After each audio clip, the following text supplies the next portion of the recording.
Fala pessoal, tudo bem? Estamos aqui para estrear um quadro novo e eu tô aqui na casa do convidado. Na verdade, hoje eu que sou o convidado, né? É Fala aí, Zé. verdade. E aí, mano, beleza? Como é que Mais tá? uma vez é um prazer estar aqui. Não é a primeira vez que a gente grava, né? E é sempre uma honra. E não sei, vamos ver o que vai vir pela frente. ver. E espero que seja uma longa parceria. É isso aí, nós estamos com a ideia de continuar, né, um quadro aí. Na verdade, começar um quadro, né? A gente Sim. gravou uma vez, mas não era esse quadro. E qual é a ideia desse quadro? É nós falarmos um pouco mais sobre a palavra de Deus em contextos diferentes, né? Exatamente. Trazer mais pro dia a dia, né? Pra nossas experiências, pra galera também poder se identificar. Exatamente, eu sei que tem gente que está escutando a gente por plataformas, né? A nossa ideia é expandir isso além do YouTube, mas também tem gente que está nos assistindo e sejam todos muito bem-vindos, você que está escutando, você que está assistindo, a nosso lugar aqui. E a ideia é que isso aqui seja algo casual, que seja algo tranquilo, sem muita coisa, muita formalidade, né? Que a gente vai estar em casa falando sobre o que a gente gosta, que é sobre a palavra de Deus. E coisa que a gente já faz, inclusive, Sim, né? Só que você está verdade. gravando.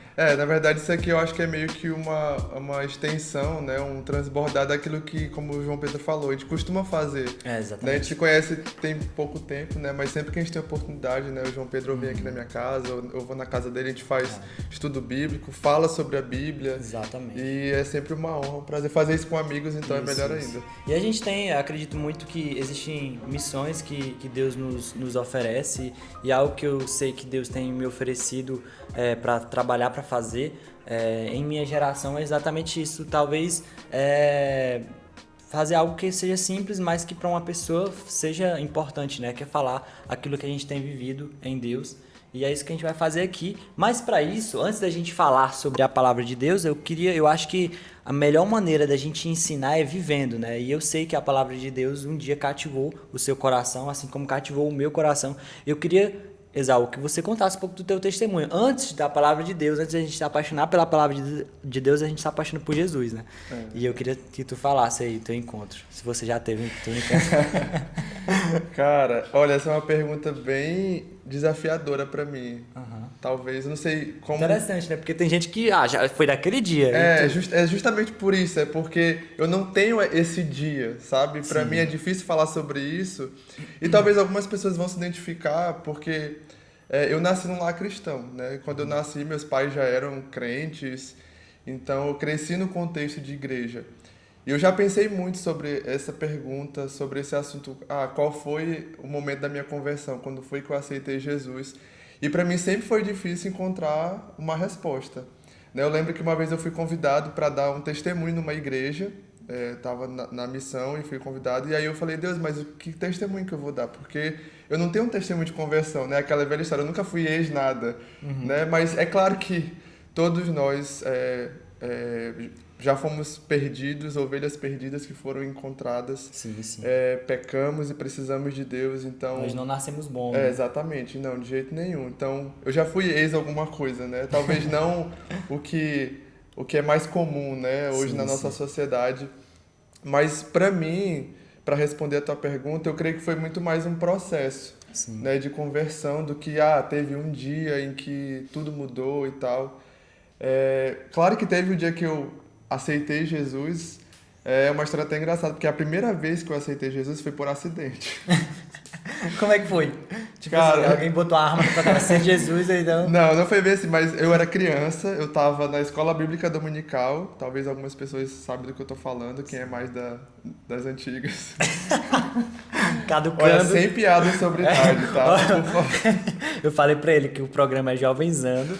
Aí o Esaú aqui com esses cabelos grisalhos, assim, eu também já tô, né? Eu tô muito novo, mas já tenho cabelo branco, eu não sei por quê. Experiência, mas tudo bem, né? Somos todos jovens, né? Somos de gerações um pouco diferentes. O coração jovem.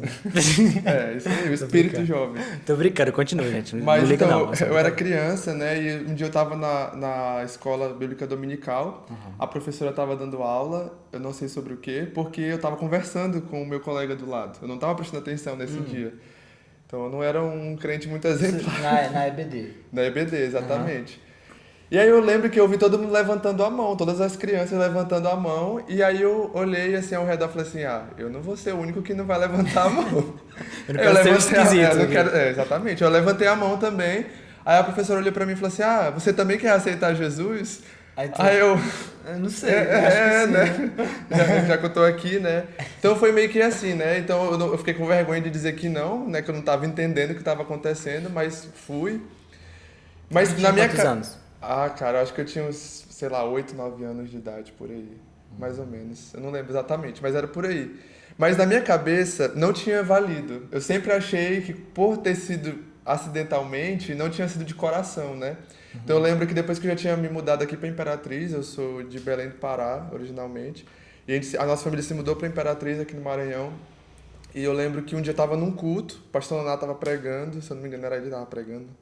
E aí ele perguntou quem queria aceitar Jesus. Eu lembro, eu tinha uns 12 anos já nessa época. E aí eu falei pra minha mãe, olha, eu acho que a primeira vez que eu aceitei Jesus não valeu, porque não foi de coração, foi um acidente, né? Aí ela falou, não, se você quer, se você entende, então vai lá e tal. E aí naquele dia, aos 12 anos, eu fui com o entendimento que eu realmente queria. Eu entendi naquele dia que a fé dos meus pais não era suficiente pra mim, que eu precisava ter a minha própria fé, meu próprio relacionamento com Deus.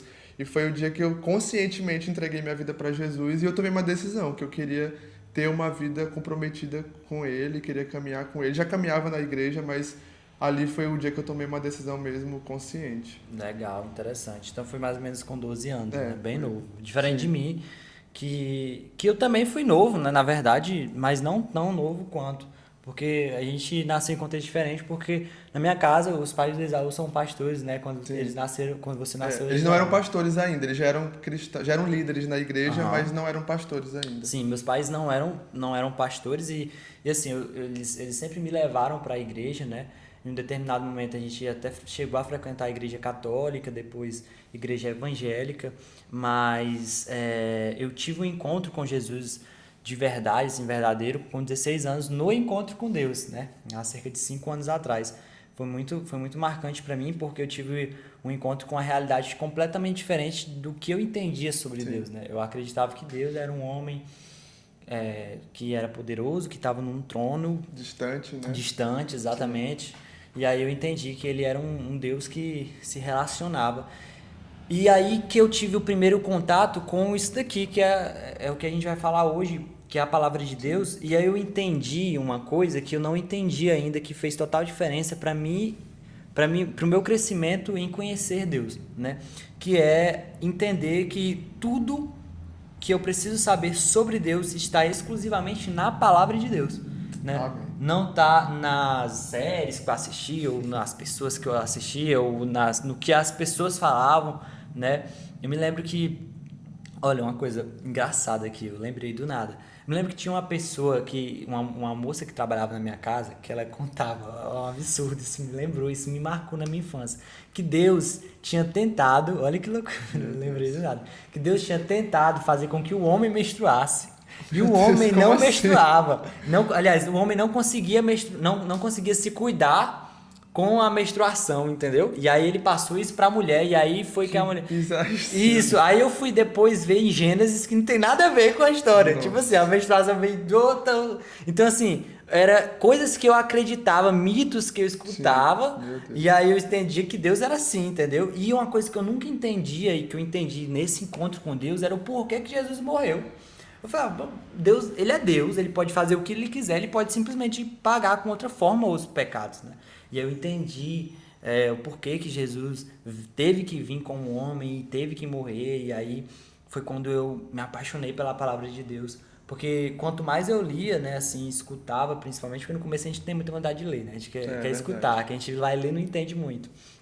Mas quanto mais eu entendia sobre a palavra, mais eu me apaixonava, eu ficava, caraca, isso aqui é real, agora tudo faz sentido, tá tudo interligado e, enfim, foi muito doido isso. Tu falou uma coisa aí que me lembrou de uma experiência, né, sobre a questão do porquê que Jesus veio e morreu por nós e tal.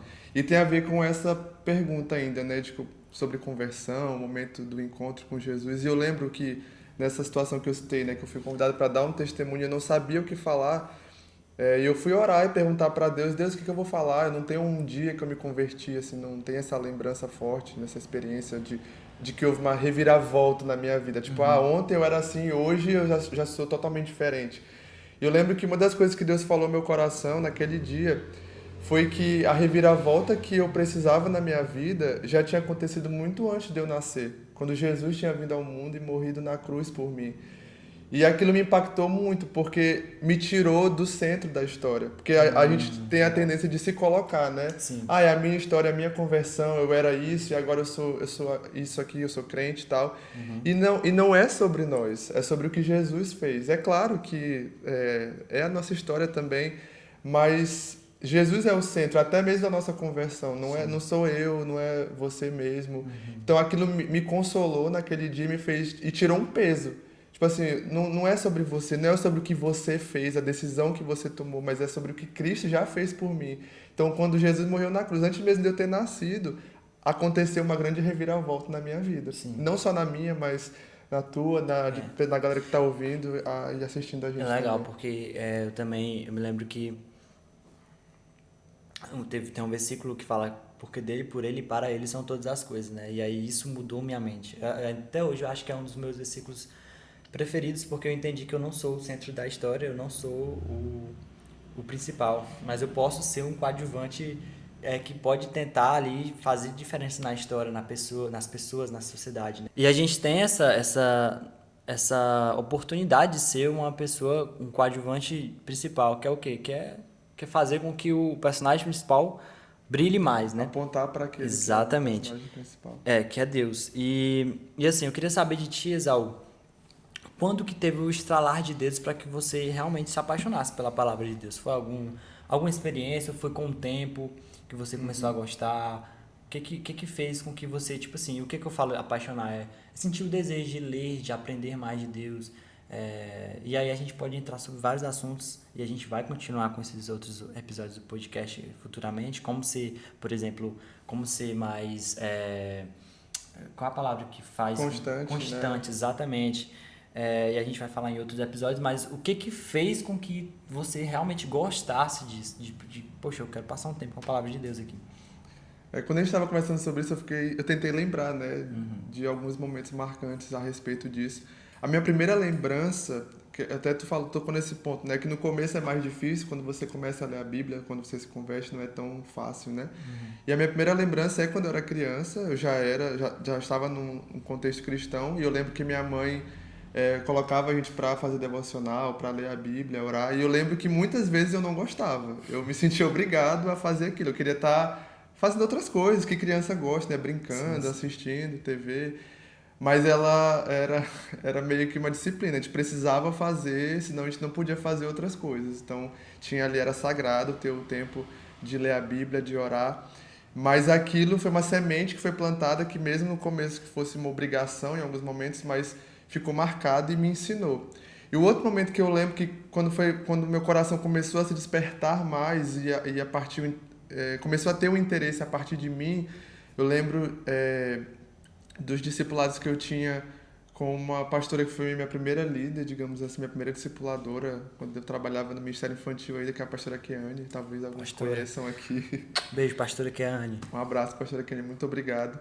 Eu lembro que nos nossos discipulados ela me encorajava muito a ler a Bíblia. Eu lembro de uma época que a gente fez um plano de leitura da Bíblia juntos, a gente leu toda a Bíblia junto. Então aquilo foi começando a despertar o interesse no meu coração em conhecer a palavra. Então desde aquela época, eu já devia ter uns 15 anos naquela época, foi quando eu comecei já a ter mais interesse em estudar a palavra. E eu não gostava só de ler, eu gostava de pesquisar, de estudar. Já naquela época, mesmo sem saber muita coisa, sem ter muitos recursos, mas eu já gostava de pesquisar as palavras no original. Era muito interessante, porque falava assim, cara, eu acho que eu sou meio maluco, assim, porque naquela época não era tão comum isso. Assim, a gente ouvia falar, os pregadores, a gente falava essa tal palavra no grego, e eu ficava curioso. Eu ia para casa, eu ia estudar, e eu tentava pesquisar a mesma coisa. Falei assim, cara, eu quero descobrir o que esse cara está descobrindo. Hoje isso já está mais popular, né? Com Bíblia de estudo, aplicativo. Mas eu lembro que nessa época eu já buscava isso. Mas assim, recentemente esse amor pela palavra de Deus aumentou ainda mais. Desde que eu fui para a missão, eu estou há 5 anos na missão, né, em tempo integral. E eu lembro de uma conversa com um amigo meu que ele falou assim, ele perguntou, Esaú, o que tu acha que é a coisa mais importante que um missionário precisa? E na hora eu não soube responder. E eu pensei em várias coisas, mas ele falou assim, cara, é a Bíblia. O missionário precisa conhecer a Bíblia. E assim, é tão óbvio, mas a gente esquece, né? E porque para eu pregar o evangelho, eu preciso conhecer o evangelho, né? Eu preciso conhecer a palavra. Então eu comecei a desejar ainda mais conhecer. Recentemente, acho que, sei lá, uns 2 anos, eu fiz uma escola de estudos bíblicos, né, para me aprofundar ainda mais. Então isso intensificou ainda mais o meu amor pela palavra, em conhecer, em estudar, em ensinar a palavra. Então foi essa jornada aí, de algo que começou como algo obrigatório quando eu era criança, para algo que hoje eu tenho prazer em fazer. Eu não gosto de dizer que é meu trabalho, porque trabalho parece como uma obrigação também. Mas assim, é o meu trabalho, é a minha vocação, é o meu chamado, eu amo fazer isso e tô aí. É isso aí. Muito legal, pessoal. Então esse foi o primeiro episódio. Eu queria ficar horas aqui falando. É muito legal falar sobre histórias e sobre a Bíblia. Mas a nossa ideia é que os episódios não fiquem tão longos para que vocês não fiquem com preguiça de escutar também, né? Mas isso aqui foi um pedacinho do que vai ser daqui pra frente. No próximo episódio a gente vai falar sobre devocional, como fazer um bom devocional, então fique aí esperto. E eu sei que restou algumas dúvidas, eu sei que vocês têm ótimas perguntas para nos fazer, você pode deixar aqui nos comentários do YouTube, tá bom? E lá no nosso Instagram, @jovenzando, eu vou tentar deixar um destaque com a caixinha de perguntas. Não sei se é possível deixar perguntas quando tá no destaque, eu acho que sim, mas se estiver, eu vou deixar lá um destaque com caixinha de perguntas para o nosso podcast, que ainda não tem nome, né? Ainda verdade. Vamos pensar no nome, inclusive se você quiser dar deixa ideia, sugestão aí pro nome, favor. a gente vai pensar no nome, mas por enquanto é podcast com Esaú. Tamo junto, pessoal. Deixe seu like, se inscreva no canal e nos siga nas nossas redes sociais. Siga o Esaú também, ele tá sempre postando lá coisas. Sempre é um exagero, né? Ultimamente eu tô um pouco. Mas eu vou voltar. Vai voltar. É só um tempo, eu tava precisando desse tempo. Mas... 2025 a gente vai pra cima aí. Tamo junto. Aí. Um abraço aí pro Ian que tá atrás da câmera. Obrigado, nóis, Ian. nossa produção. Sério demais. Todo mundo que ajuda a gente aí com Jovenzando. Pra cima. Valeu. Valeu, galera. Um abraço.